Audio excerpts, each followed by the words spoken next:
In this quick tutorial, we are going to show you that how to get front flash on TikTok.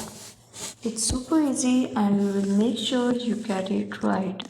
Just make sure you are logged in and using the latest version.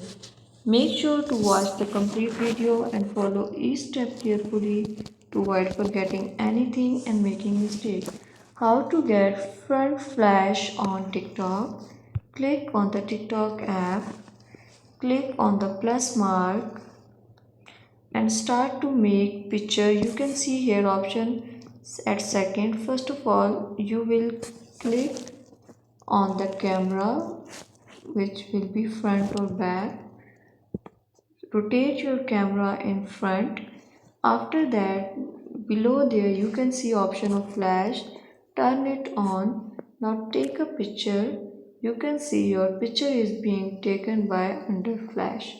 Now click on that picture, post it on your story or post it in your TikTok account or post it or saved in your gallery. Thank you so much. That was all. Please consider showing your support by commenting, liking, sharing, and subscribing to our channel for more valuable content in the future. Your engagement is highly appreciated. I wish you very good luck. Thanks.